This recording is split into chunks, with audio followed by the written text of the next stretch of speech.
Start with a funny thing. Okay. I already told it to a couple people, so. But, are you coming, Marcia? Just keep going. I would have taken the thing on this voicemail. I am so excited to know I can go back to Costco to get Okay. this. I love it. Try to get. All right. Well, Sue was sharing about her aunt being worried about taking a shower from a strange person. It made me think of, I had just been here a few months and I was working at Eberhardt's on Bridge Street, and one of my co-workers, she invited me to a shower. Oh. I am not going with these women to a shower. So I did not go because I was talking to English shower. So not an American shower. So, Yeah, how would you know? okay, I'll get started. I was born in 1938, a couple years before the Second World War. My parents had a small grocery store, and housing was attached to it, so we lived there. My dad had a special bike that had this great big basket attached to the front. He would go every week to his customers and pick up their grocery order, and then he'd come home and my mom would fill the order and they'd put it in the box, and then later in the week he would deliver them all. And later on, as I got a little older, I would help with that. I worked in the store, filled orders, helped my dad deliver, and that type of thing. But anyway, so we lived in that particular store. And in the Netherlands, I don't know if it still is that way or not, but at that time, the government decided where you should live, and that was according to your income. If you made more money, then they would say you need to move over there because somebody else makes less money and they could afford to live here. So my dad got a bigger store, and it was right in downtown of my hometown, and so we moved there. And that was also Sorry, I hit the wrong button. I was trying to quiet it. Hit the wrong button. that was also attached housing over there. And so there was a bombing in town, and my grandparents' house was damaged. My father is the oldest of 9, and so quite a few of his siblings were still living at home. And so because Grandma's house was damaged, they all temporarily moved in with us until my grandparents were assigned another home. So once my grandparents had another home, then the siblings moved over there, and so we just lived there. My dad ran his business. It was quite a large grocery store. It had a basement underneath where all the supplies were stored, and that is probably what saved their life. So sometimes one of my dad's sisters, especially the youngest one, she's like 9 years older than I am, she would come and get me. And so one day she came to get me, and we were going to Grandma's, and while we were on the road, the air raid sirens went.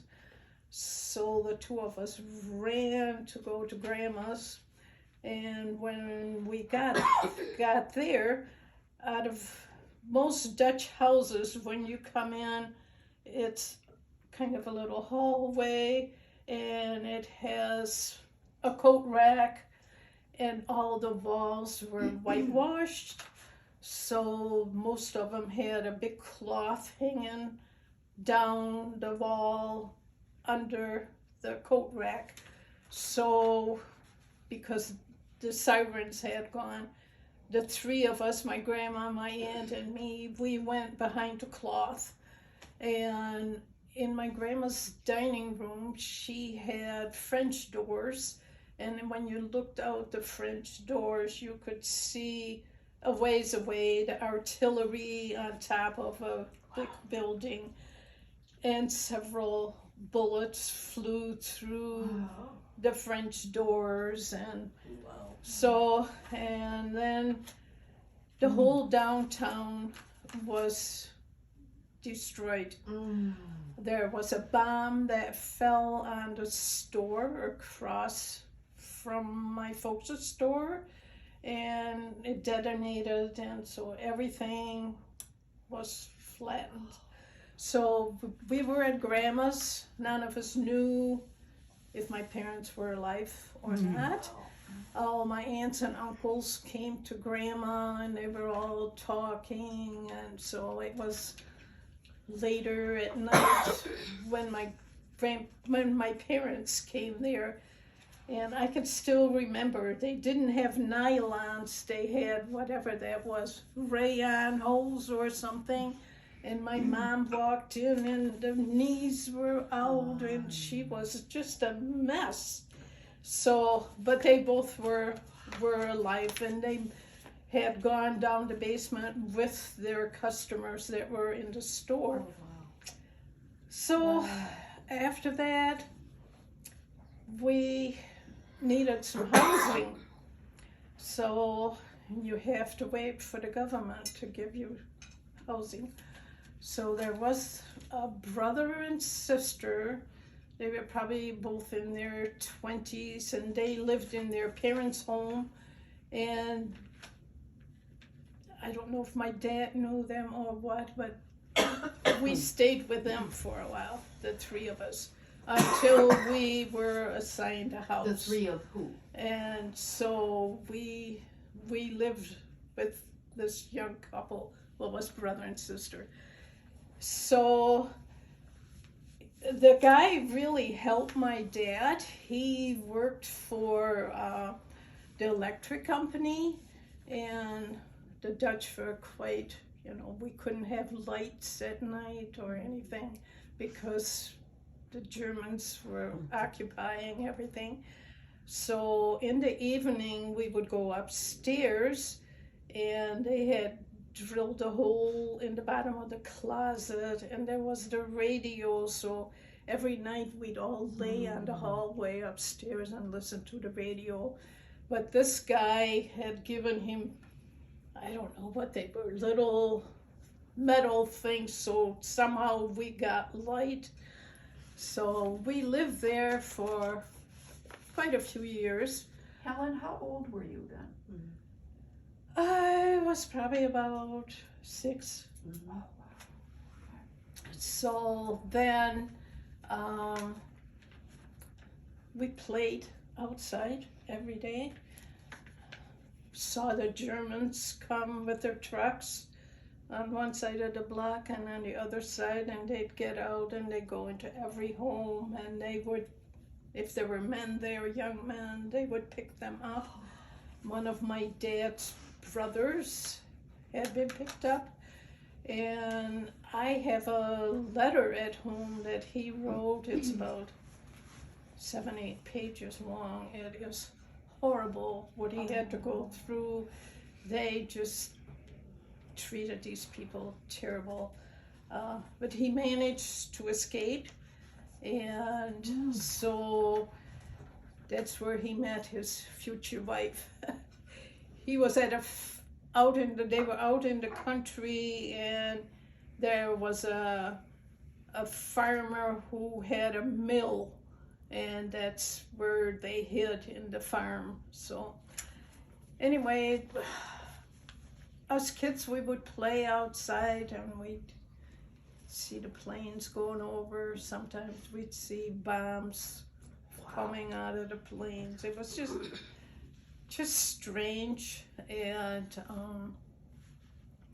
then we got a different store because my dad was temporarily in a store, something like, it was like a department store, and they had a section. They said he could run his business there, and then in order for him to have his supplies, this was really funny, it was on the main street, right across the street from the big Catholic church.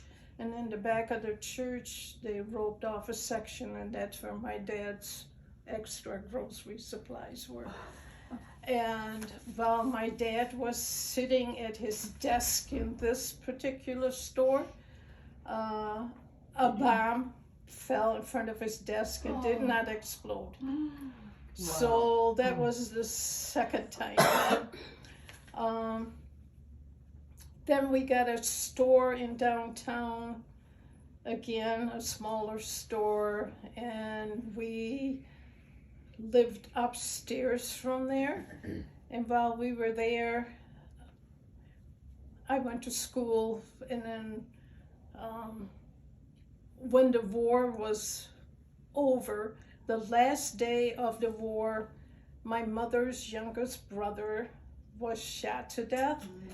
He was in the underground, and he was shot by young people that were called Hitler Youth. So, and they were communistic and stuff. So then my parents decided, I mean, there was all kinds of stuff in between, but then my parents decided, with a lot of other Dutch people, that they would like to immigrate. Most people that decided that they wanted a better future for their children. So my dad applied to South Africa, Australia, Canada, and the United States. Wow. You had to be in the quota. You had to have a job that they needed. You had to have a sponsor, and you had to have housing. So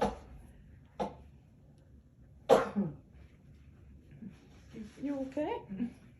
So my dad got an offer to come to the United States. Friends of his lived in Grand Rapids.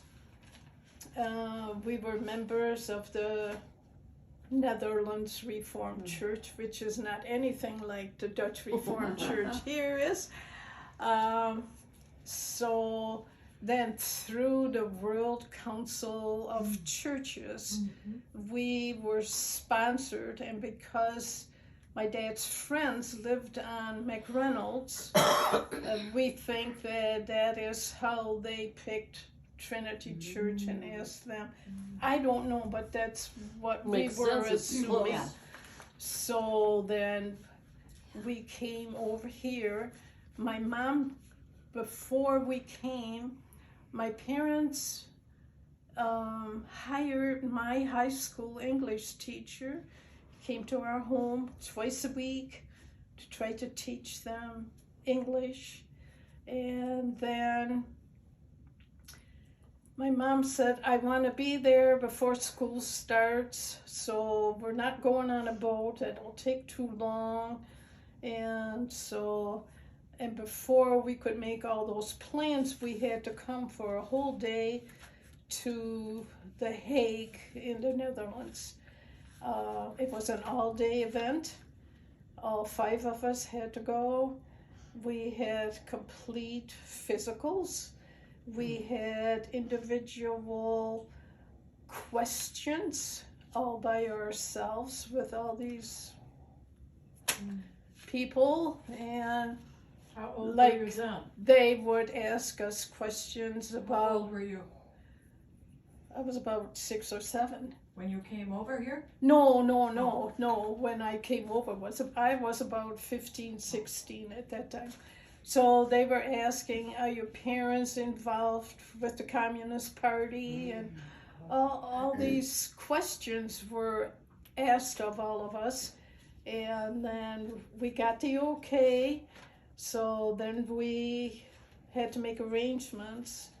So we flew.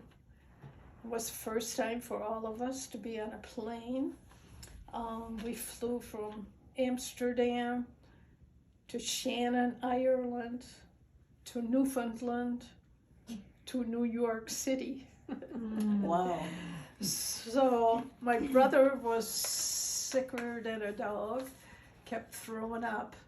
And then when we got to New York, there was a terrible thunderstorm, and we arrived there about like 9 a.m. And a lady from the World Council of Churches picked us up, took us in a cab to Grand Central Station and said, I will pick you up at 5 o'clock to bring you to the right train station, or the whatever it's called. Can't think of it right now. So she came back at 5 o'clock and we couldn't find my brother. So my mother says, I'm not going. So, and we had to basically stay in one spot the whole day because our suitcases were like this. They did not fit in anything. So my dad gave me money, and we saw the people going to get money, and then they go to the automat to get some food. I had never seen American money, so he gave me money, and I laid it down, and she put the change down.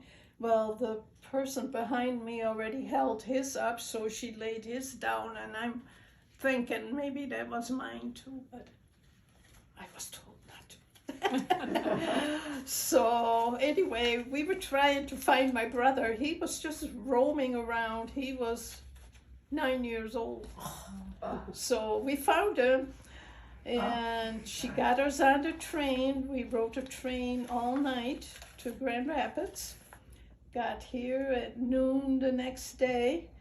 All I can remember is my mom cried when the train came up and we could look out and saw all these horrible neighborhoods that you see at train stations and towns, and she said, what did we do? So then we got to Grand Rapids, and our friends picked us up, went to their house, and so that was on a Saturday, and the next day we went to Trinity Church.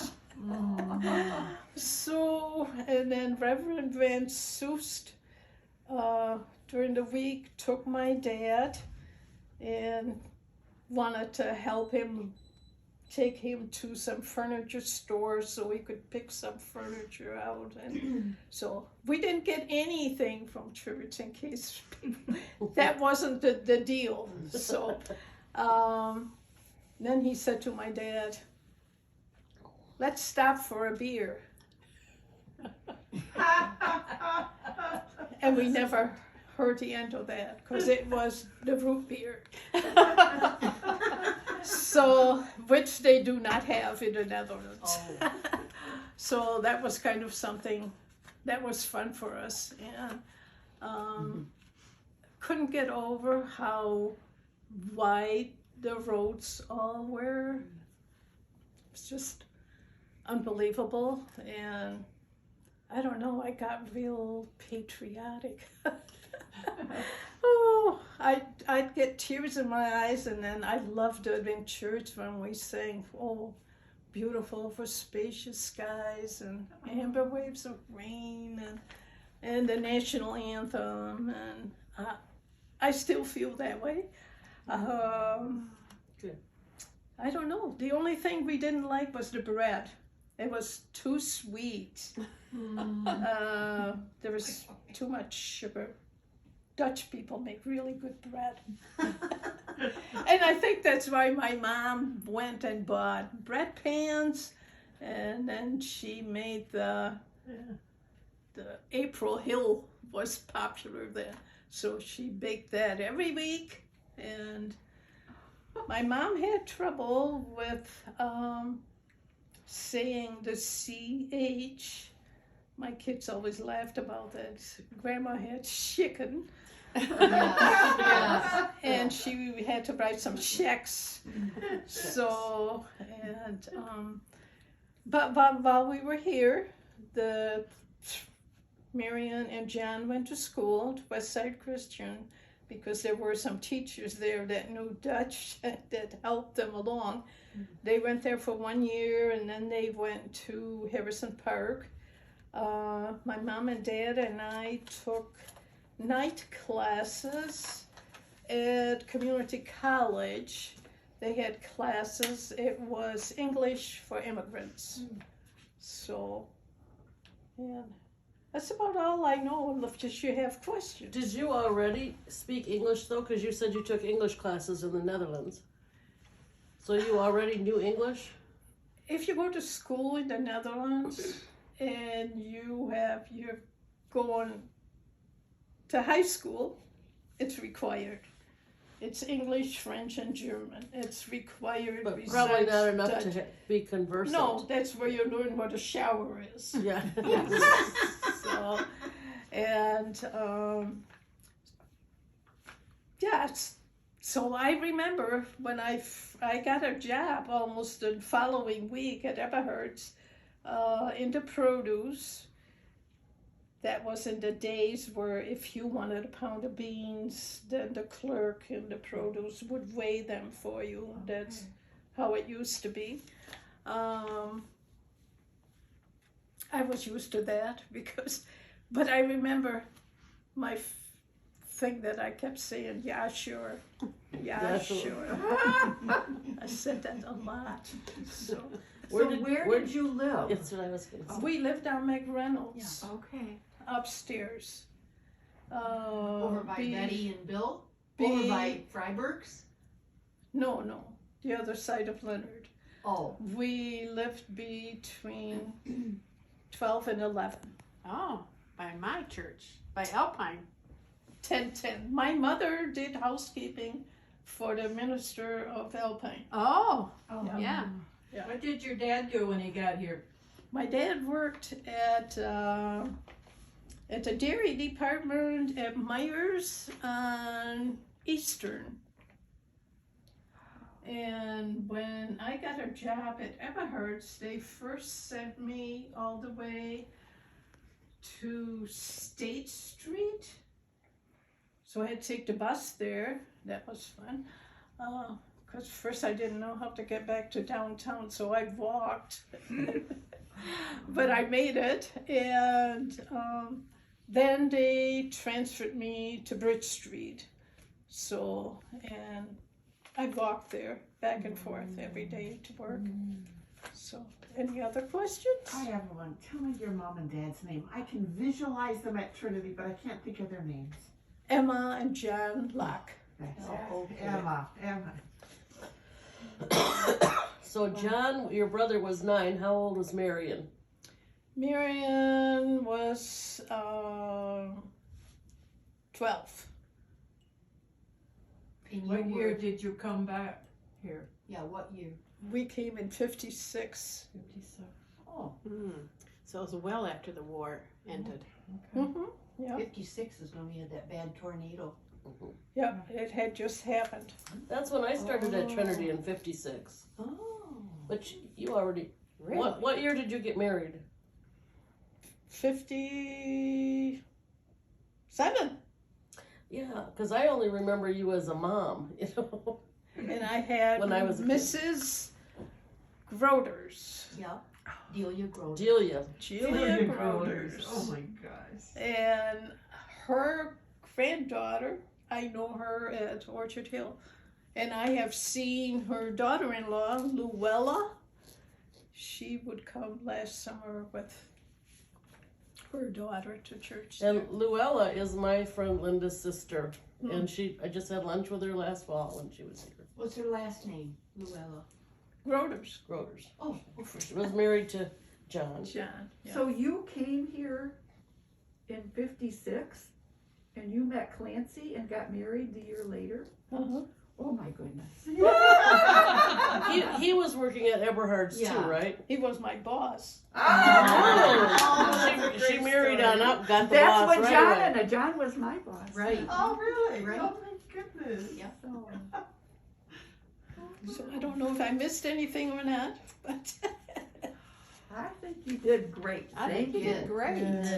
Thank Wow. you so much. One time, Helen, you mentioned that, because we were talking about anger and hatred, and I think we said to you, didn't you, the Germans just, I mean, when I read stories, I think I can hate them. But what about, you said somebody, your sister was just born or something? They came to the door Yeah. and That Oh, was, yeah. yeah, that was a part that I forgot. My sister was born at the end of 44, and the war ended in 45 in May. So my mother was just breastfeeding my sister when the Germans knocked on the door. It was I don't know, some captain or something, and that's what they would do. They would decide they wanted your house, so they came to the door, and my mom walked in and had Marianne, and so then the guy goes, no. So they went next door. So next door was a widow woman with 2 daughters in their 20s, and someone in the next block offered that they could stay at their house for the time being. So they would just move in. They'd give you an hour, and that was it. Unbelievable. Yeah, So, unbelievable. yeah. You said that perhaps the fact that your dad had that grocery store, that it kind of saved them. What do you mean? Basement? Was it the basement? Yeah. Yeah. Mm-hmm. Oh, got it. And that's funny because they don't have many basements. I mean, at that time they didn't. I don't know if they do now, but like my grandma had just a little, like a Michigan cellar. Yes. And So your parents would go down there when it was bombing? yeah, Uh-huh.